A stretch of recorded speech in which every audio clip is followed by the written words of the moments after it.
तमिलनाडु से लेकर केरला, महाराष्ट्र, मध्य प्रदेश, सब जगह एक नाम सब जगह हमें सुनने को मिला, अदानी। यह नाम पूरे हिंदुस्तान में,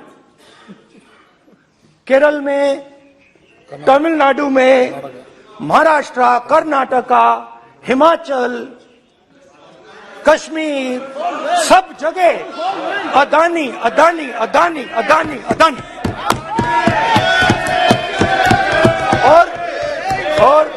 और ये नाम नहीं, और इस नाम के बारे में जब लोग बोलते थे मुझसे तो 2-3 सवाल पूछते थे। ये पूछते थे कि ये जो अदानी जी हैं, ये किसी भी बिजनेस में घुस जाता है, ये सफलता प्राप्त कर जाता है, ये कभी फेल नहीं होता। और युवाओं ने मुझसे यह सवाल पूछा कि भाई ये हो क्या रहा है, हम भी सीखना चाहते हैं। मोदी जी ने कहा स्टार्टअप करो, हम भी अदानी जी जैसे बनना चाहते हैं। तो भैया किसी भी बिजनेस में घुस जाओ और एकदम सक्सेस हो जाए। यह पहला सवाल था। दूसरा सवाल था कि ये अदानी जी हैं, ये किसी भी बिजनेस में घुस जाते हैं। पहले ये 1-2 बिजनेस करते थे, अब ये 8-10 सेक्टर्स में काम करते हैं। Airports, data centres, cement, solar energy, wind energy, aerospace and defence, consumer finance, renewables, media. तो उन्होंने मुझसे पूछा कि राहुल जी, हाँ वेट करो, बेटे हाँ, धन्यवाद। पोर्ट्स की बात भी थी।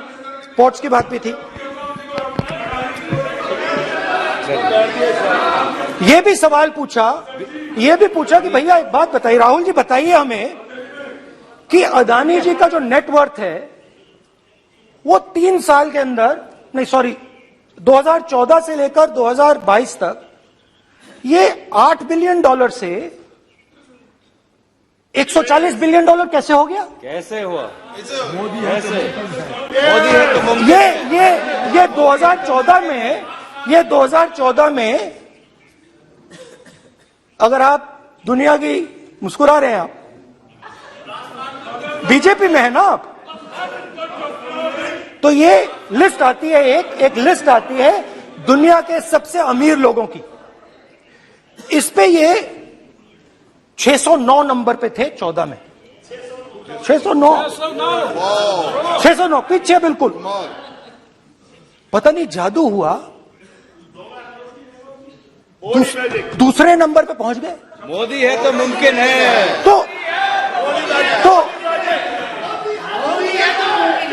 तो मुझसे पूछा यार, बहुत सारे लोगों ने पूछा कि भैया राहुल जी बताइए, हिमाचल में सेब की बात होती है, अदानी जी। कश्मीर में सेब की बात होती है, अदानी जी। पोर्ट्स की बात होती है, अदानी जी। एयरपोर्ट्स की बात होती है, अदानी जी। इंफ्रास्ट्रक्चर, अच्छा हम सड़क पे चल रहे हैं, मैं पूछूं किसने बनाई, अदानी जी। तो लोगों ने यह भी पूछा कि राहुल जी ये जो अदानी जी जो हैं, इनकी सफलता कैसे हुई, ये इतने बिजनेसेस में कैसे घुस गए, इतनी सफलता कैसे प्राप्त हुई, और सबसे जरूरी सवाल, इनका हिंदुस्तान के प्रधानमंत्री के साथ क्या रिश्ता है और कैसा रिश्ता है, देश जानना चाहता है। तो देश जानना चाहता है। ये देखिए रिश्ता, ये देख लीजिए please.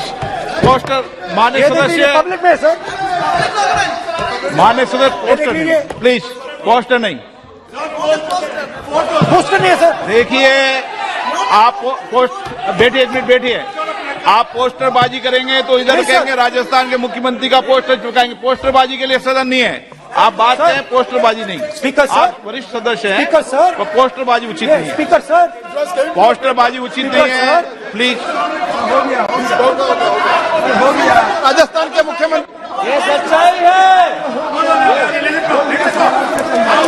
This picture was came into the media. चलिए, पोस्टर नहीं, प्लीज। वो लिख दे दो मुझे। हाँ, जस्ट राइट इट नीटली। तो नहीं स्पीकर सर, वो फोटो है सर, वो पोस्टर नहीं है। आप वरिष्ठ सदस्य हैं, प्राइम मिनिस्टर की पोस्टर और फोटो है फोटो सर, उसके नियम में बहुत नहीं है। उनका अच्छा आप चेहरा सदन ने दिख नियम रहा है। बनाया है। उनके वहां पे उनके पीछे अदानी का लोगो है, अदानी जी के हवाई जहाज में घुस रहे हैं। तो मैंने सोचा कि आज के प्रेसिडेंट्स एड्रेस में मैं थोड़ा जो नरेंद्र मोदी जी का और अदानी जी का रिश्ता है उसके बारे में आपको थोड़ा बता देता हूं। प्लीज प्लीज बताइए बताइए। तो वो आप बता देना।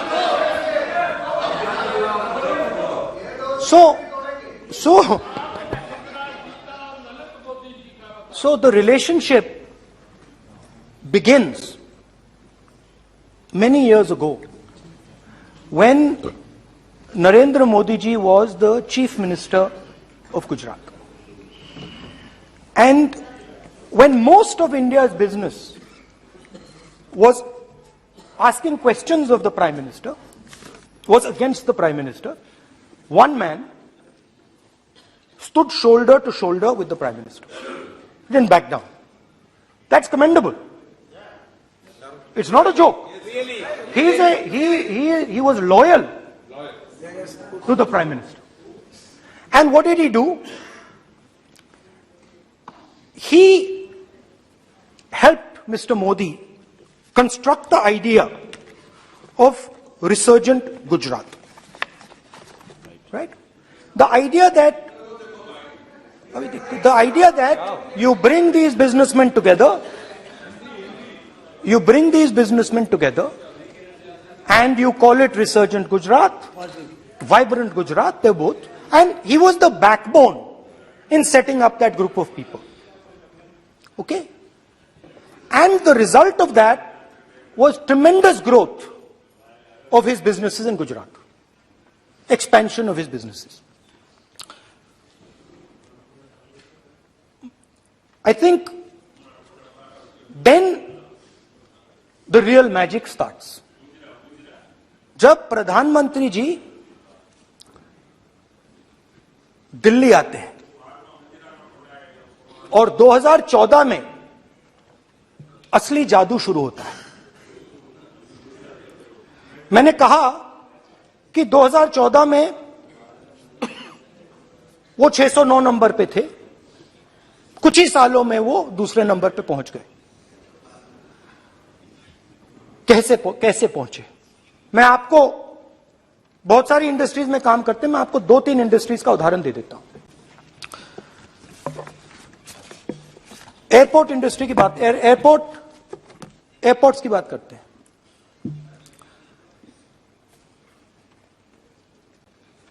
कुछ साल पहले सरकार ने हिंदुस्तान के एयरपोर्ट्स को डेवलप करने के लिए दिया।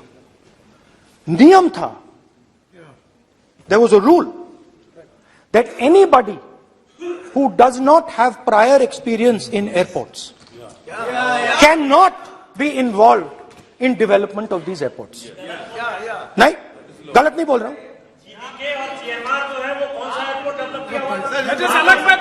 आप बैठ जाइए।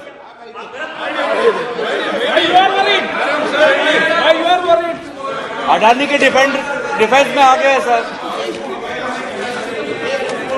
देखिए, अरे माननीय सदस्य प्लीज मेरी बात सुनो।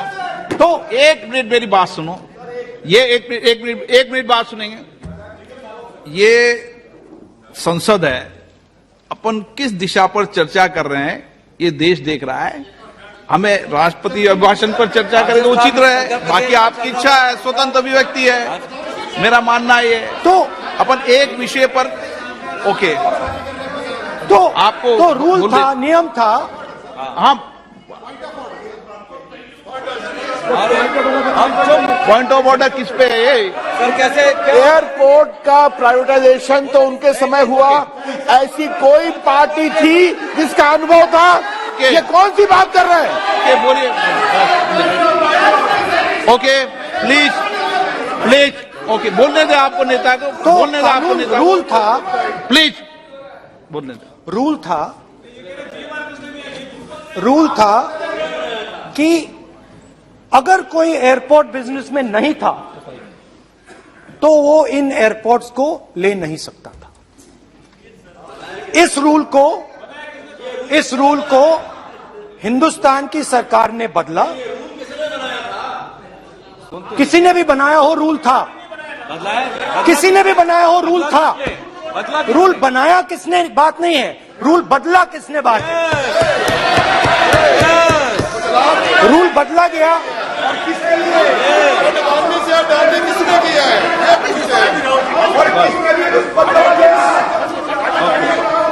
रूल बदला गया।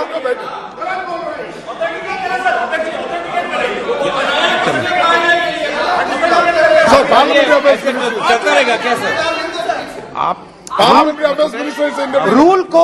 रूल को बदला गया। सर बोलने दीजिए। करना चाहिए सर, ऑथेंटिकेट करना चाहिए। चलिए चलिए आप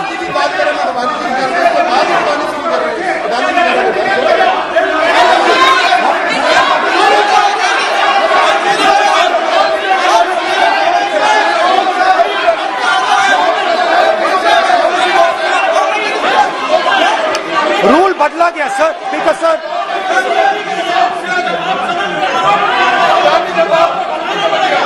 बैठे बैठे।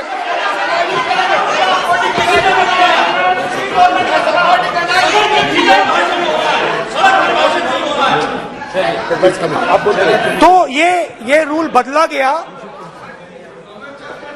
उस समय मीडिया में इसके बारे में चर्चा हुई थी। रूल बदला गया और अदानी जी को 6 एयरपोर्ट्स दिए गए। उसके बाद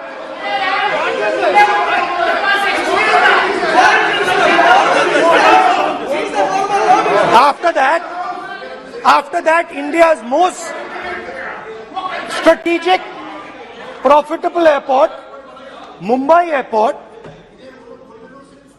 was taken away by GVK, hijacked by using the agencies. The agencies को CBI, ED का प्रयोग कर GVK पर दबाव डालकर हिंदुस्तान की सरकार ने उस एयरपोर्ट को अदानी जी के हाथों में कर दिया। यही सच है। रिजल्ट क्या आया? रिजल्ट आया कि एयरपोर्ट्स में आज अदानी जी 24% हिंदुस्तान की एयर ट्रैफिक को अपने एयरपोर्ट से निकालते हैं और 31% एयर फ्रेट उनके एयरपोर्ट्स में से निकलता है। अब ये काम हिंदुस्तान की सरकार और हिंदुस्तान के प्रधानमंत्री जी ने फैसिलिटेट किया। तो बताइए, बोलिए वित्त मंत्री, विधि मंत्री। और ये जो सर ये हाउस में सर ये बोल रहे हैं, तुम तो ज्ञान बांट रहे हो, बैठ जाओ। सर ये यहाँ बहुत गंभीर मिनिस्टर हैं ये देश ये राष्ट्रपति का उद्बोधन को लेकर एक गंभीर चर्चा हो रही है। जो भी मेंबर कुछ भी बात करे विद फुल रिस्पॉन्सिबिलिटी ऑथेंटिकेट करें। और ये वाइल्ड एलिगेशन अपना एक सोच के आया है, बिना तर्क के ऐसे वाइल्ड एलिगेशन लगा रहे, ये कोई मतलब नहीं है सर। ये ऐसे नहीं बोल सकते और वो सर तर्क रखना पड़ेगा। अगर एलिगेशन लगा रहे हैं तो आपको पूरा डॉक्यूमेंट प्रूफ के साथ आपको रखना पड़ेगा। दे देंगे आप ऐसे बातें नहीं दे देंगे, और ये गंभीरता को समझिए। ये डॉक्यूमेंट्री प्रूफ दे देंगे।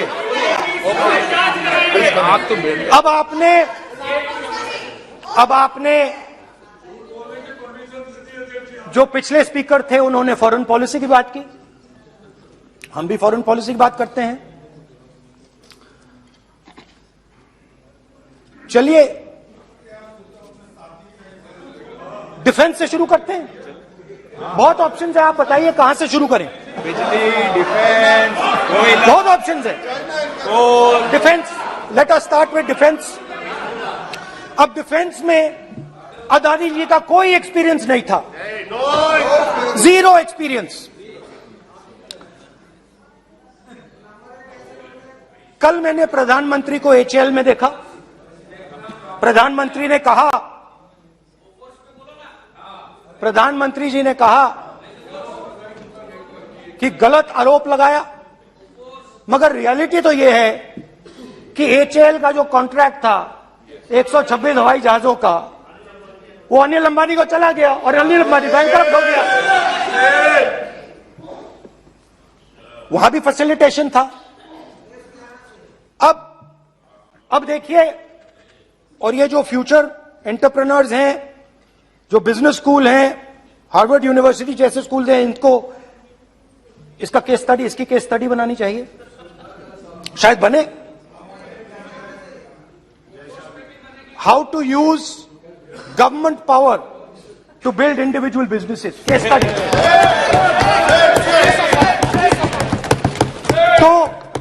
तो अब देखिए, अदानी जी की डिफेंस में इंटरेस्ट देखिए।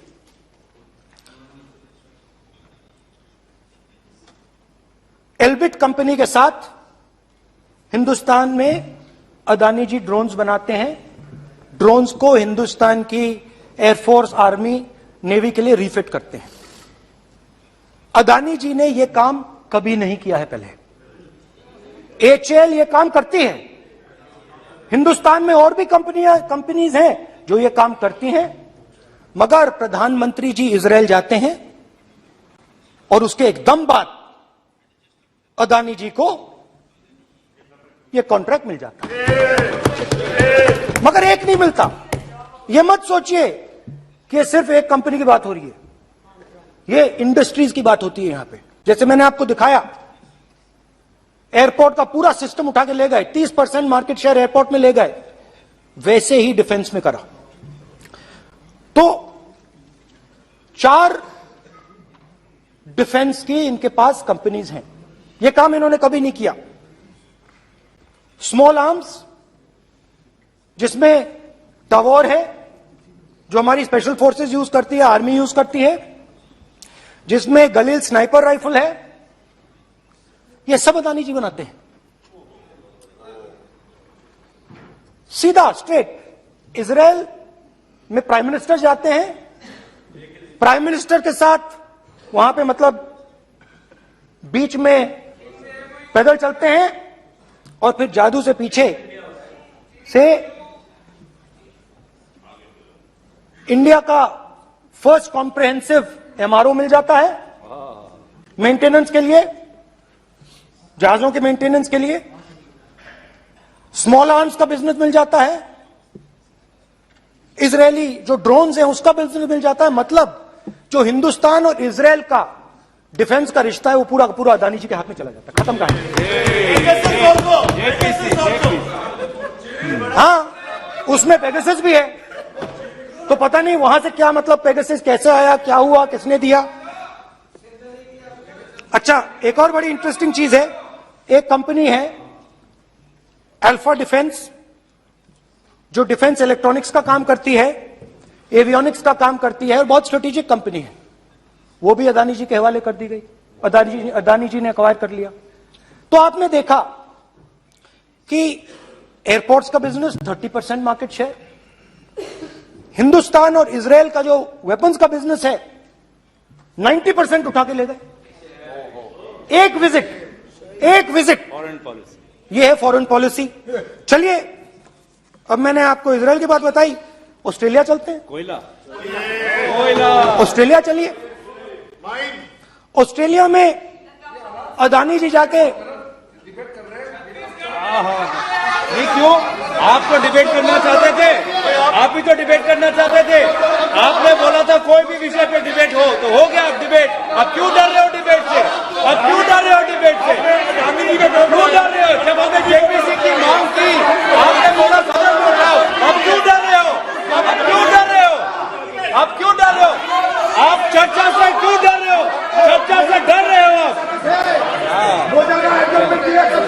अब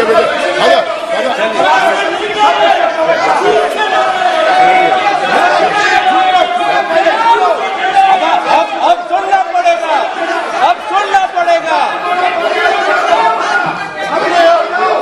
अब सुनना पड़ेगा। ऑस्ट्रेलिया जाते हैं प्रधानमंत्री, ऑस्ट्रेलिया जाते हैं।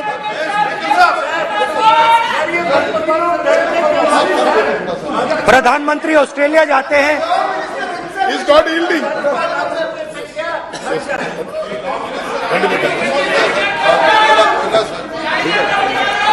ऑस्ट्रेलिया जाते हैं। कैब नंबर बताएं। 369।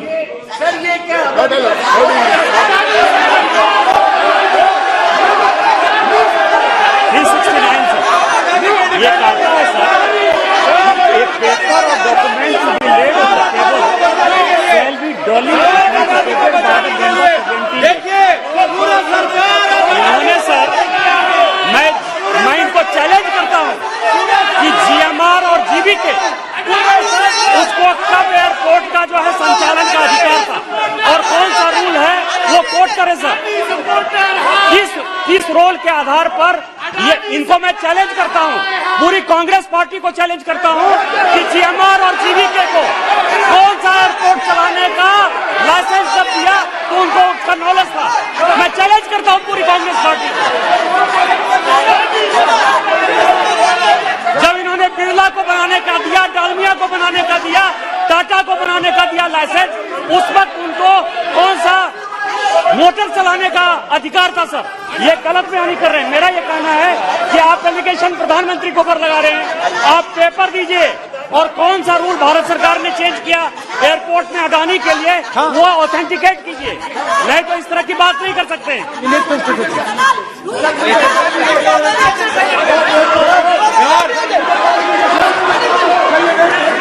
करना पड़ेगा, ऑथेंटिकेट करना पड़ेगा। राहुल गांधी जी आपको ऑथेंटिकेट करना पड़ेगा।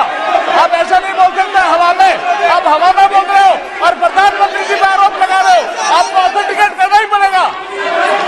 आप ऐसे ही बोल रहे हो कि जीएमआर का जीवीके के समय रूल कहा था, रूल कोई रूल नहीं था। आपको यह तो ऑथेंटिकेट और ऑथेंटिकेट करके ही रखना पड़ेगा आपको। पहले रखिए और उसके बाद आगे बात करने देंगे, नहीं तो माफी मांगिए देश से। आप प्रधानमंत्री जी पर आरोप लगा रहे हैं, सर बोलने दीजिए। अनाप शनाप आरोप लगा रहे, बिना किसी डॉक्यूमेंट के आरोप लगा रहे प्रधानमंत्री जी पे। रूल 353 सर, रूल 353 किया है sir, no allegation of defamatory और incriminatory nature shall be made unless you have given notice. छोड़िए, वो तो प्रधानमंत्री के खिलाफ एलिगेशन लगा रहे हैं बिना नोटिस दिए, बिना कोई डॉक्यूमेंट दिए। सर ये रिकॉर्ड पर नहीं जाना चाहिए सर, ये बिल्कुल रूल का उल्लंघन है। और क्या क्या बातें वो कह रहे हैं सर, मैं उसको रिपीट नहीं करना। Reckless allegation, baseless allegation, in violation of rules, sir ये स्वीकार नहीं होना चाहिए।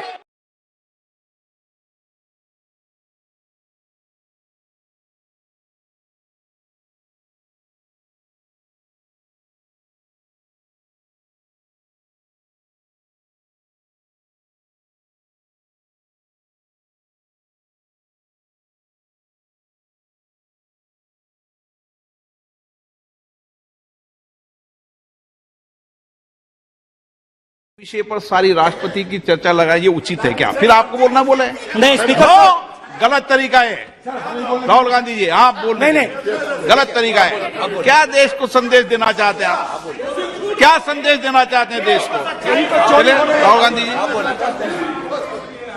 ऑस्ट्रेलिया में प्रधानमंत्री जाते हैं। आप बोलिए सर, स्पीकर सर, प्रधानमंत्री जी ऑस्ट्रेलिया जाते हैं और जादू से State Bank of India $1 billion loan Adani ji को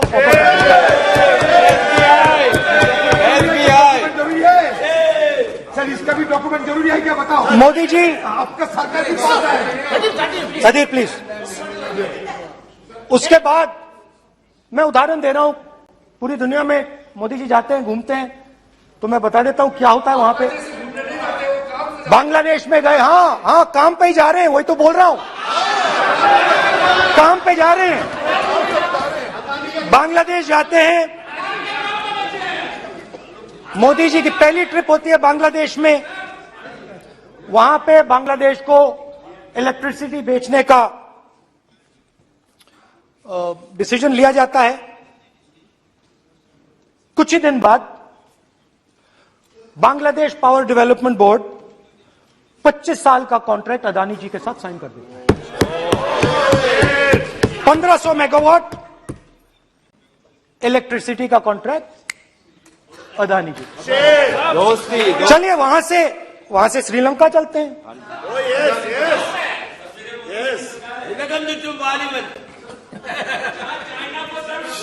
जून 2022 में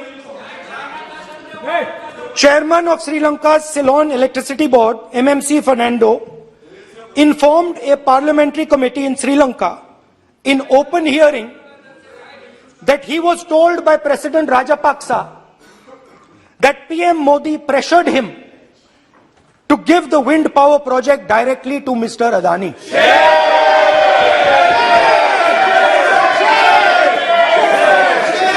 मतलब श्रीलंका इलेक्ट्रिसिटी बोर्ड के चेयरमैन कहते हैं कि उन्होंने राजापाक्सा जी ने कहा कि हिंदुस्तान के प्रधानमंत्री ने उनको कहा है कि ये विंड पावर का प्रोजेक्ट है, ये अदानी जी को देना है। तो ये रही आपकी फॉरेन पॉलिसी। ये हिंदुस्तान की फॉरेन पॉलिसी नहीं है, ये अदानी जी की फॉरेन पॉलिसी है, उनके बिजनेसेस बनाने की फॉरेन पॉलिसी है। अब यात्रा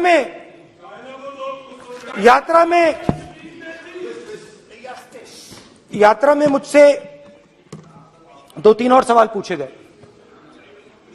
यात्रा में लोगों ने मुझसे पूछा, राहुल जी ये जो LIC कंपनी है इसका पैसा अदानी जी की मदद करने के लिए क्यों डाला जा रहा है? उन्होंने यह भी पूछा कि अदानी जी के जो शेयर्स हैं बड़े वोलेटाइल हैं, उसमें LIC का पैसा क्यों डाला जा रहा है? तो मेरा कहना है कि एक सेकंड, मेरा कहना है कि अदानी जी की मदद प्रधानमंत्री जी और हिंदुस्तान की सरकार कैसे करती है? हजारों करोड़ रुपए हिंदुस्तान के public sector banks Adani ji को मिलता है। 27,000 करोड़ रुपए SBI, PNB 7,000 crore, bank of Baroda 5,500 crore, ये मैं लिस्ट चलती जाएगी। LIC का एक्सपोजर 36,000 करोड़ रुपए, 3 crore SBI and other PSU bank holders. So money is going to Mr. Adani and to finance.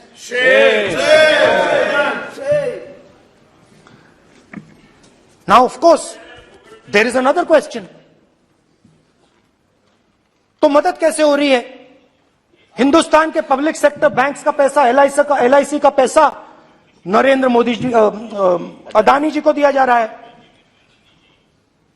अगर कोई सामने खड़ा हो जाता है, जैसे जीवी के लोग खड़े हुए, ED, CBI एजेंसीज आ जाती है, उनको परे कर देती हैं। तेलंगाना में भी एक पोर्ट का उदाहरण था, मगर मेन सवाल और सबसे इंटरेस्टिंग सवाल दूसरा है। कुछ दिन पहले ये हिंडनबर्ग रिपोर्ट आई,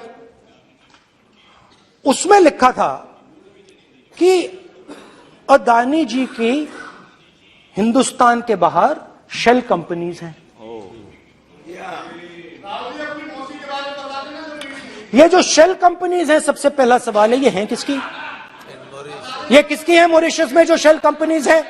और ये जो हजारों करोड़ रुपया ये जो हजारों करोड़ रुपया ये शेल कंपनीज हिंदुस्तान में भेज रही हैं, ये किसका पैसा है? और क्या ये काम अदानी जी फ्री में कर रहे हैं? अब मैं ये सवाल क्यों पूछ रहा हूं? क्योंकि अदानी जी स्ट्रेटेजिक बिजनेसेस में काम करते हैं। अदानी जी हिंदुस्तान के पोर्ट्स को डोमिनेट करते हैं। अदानी जी हिंदुस्तान के एयरपोर्ट्स को डोमिनेट करते हैं। और जैसे मैंने कहा, अदानी जी हिंदुस्तान की डिफेंस इंडस्ट्री में बहुत जरूरी रोल प्ले करते हैं। तो मेरा पहला एक छोटा सा सवाल है कि जो शेल कंपनीज हैं, इनके बारे में हिंदुस्तान की सरकार ने कोई सवाल नहीं उठाए? ये कौन लोग हैं? ये किनकी कंपनीज हैं? ये स्ट्रेटेजिक मामला है, पोर्ट्स का मामला है, एयरपोर्ट्स का मामला है, डिफेंस का मामला है। और जो कंपनी इन स्ट्रेटेजिक एरियाज में काम कर रही है, उनके बारे में आपको मालूम ही नहीं। ये नेशनल सिक्योरिटी का मुद्दा है, आपको मालूम ही नहीं कि ये शेल कंपनीज किसकी हैं, कितना पैसा आ रहा है, किसका पैसा आ रहा है। तो एक बहुत बड़ा सवाल है, ये पैसा किसका है? ये शेल कंपनीज किसकी हैं? और ये हिंदुस्तान की सरकार की जिम्मेदारी है ये पता लगाना ये किसकी शेल कंपनीज हैं और ये किसका पैसा अंदर आ रहा है। JPC, we want JPC, we want JPC.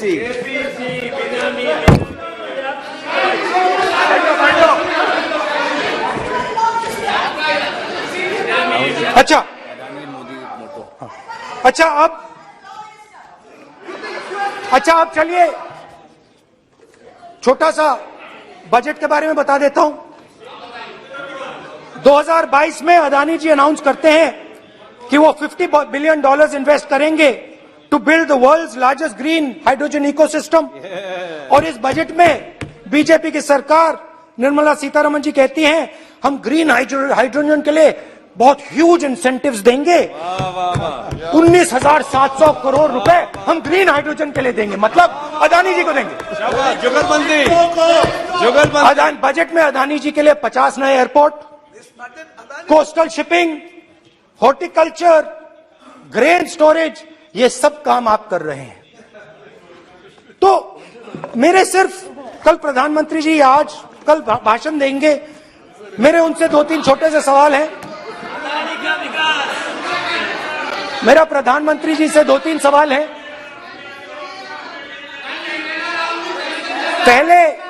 पहले अदानी जी के हवाई जहाज में मोदी जी जाते थे, अब मोदी जी के हवाई जहाज में अदानी जी जाते हैं। पहले लोकल मामला था, फिर नेशनल मामला हो गया, उसके बाद इंटरनेशनल मामला हो गया। अदानी जी के लिए बोरिस जॉनसन का बेटा काम करता है, आपको पता नहीं मालूम है या नहीं मालूम? भाई सॉरी, नहीं बेटा भी, भाई काम करता है। तो ये मामला पहले गुजरात का मामला था, फिर ये हिंदुस्तान का मामला हुआ, अब ये इंटरनेशनल मामला हो गया है। तो मेरा सवाल प्रधानमंत्री जी से, और सिंपल सवाल है, प्रधानमंत्री जी आपकी फॉरेन ट्रिप्स पे अदानी जी और आप कितनी बार एक साथ गए? Adani ji, how many times did you travel together with Adani ji? How many times did Adani ji join you later on a visit? How many times did Adani ji travel to a country immediately after you did? Good question. And in how many of these countries after you visited did Adani ji get a contract? Good question. Also an important question, जरूरी सवाल। अदानी जी ने BJP को पिछले 20 साल में कितने पैसे दिए हैं?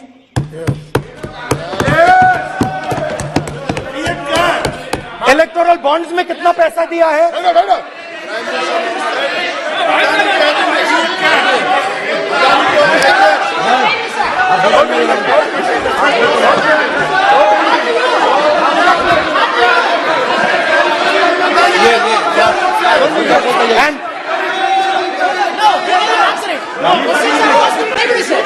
Questions are posed to Prime Minister, please. Sir, खत्म करने दीजिए sir. Concluding concluding concluding sir, concluding. और बहुत बहुत सुंदर तरीके से, बहुत सुंदर तरीके से वो चलिए क्या हो रहा है सर, मैं सिर्फ इतना कहना चाहता हूं, राहुल जी अभी आप सीनियर एमपी हो गए हैं, आप एक सीनियर एमपी हो चुके हैं। हम लोग एक्सपेक्ट करते हैं कि इस सदन का सदस्य होने के नाते जो भी बातें आप करेंगे गंभीरता से आप बात करेंगे। बाहर आप जो भी भाषण देते हैं हम लोग उसको रोक नहीं सकते हैं। इस सदन के अंदर में जो भी बात कही जाती है पूरा गंभीरता के साथ, प्रमाण के साथ कहे जाना चाहिए, ये परंपरा है। और राहुल जी ने कहा कि प्रधानमंत्री विदेश घूमने जाते हैं। तो मैंने आज वो जो युवाओं ने मुझसे सवाल पूछा था कि अदानी जी की इतनी बिजनेस एक्यूमेंट कहां से आई, इतने अलग अलग सेक्टर्स में अदानी जी ने कैसे सक्सेस प्राप्त की, अदानी जी के बारे में पूरी दुनिया को स्टडी करनी चाहिए, हार्वर्ड यूनिवर्सिटी को स्टडी करनी चाहिए कि पॉलिटिक्स के बीच में और बिजनेस के बीच में कैसा रिश्ता होता है। India is a case study and prime minister Narendra Modi should be given a gold medal in this. Now बहुत अच्छी तरह बीजेपी के जो पिछले स्पीकर थे उन्होंने मेरे भाषण को इनकैप्सुलेट किया मेरे लिए बहुत अच्छी तरह। आपने जो मैं सोच रहा था आपने उससे और भी अच्छी तरीके से बोल दिया। Coming together is a beginning, keeping together is progress, working together is success. Adani ji and Narendra Modi ji, thank you.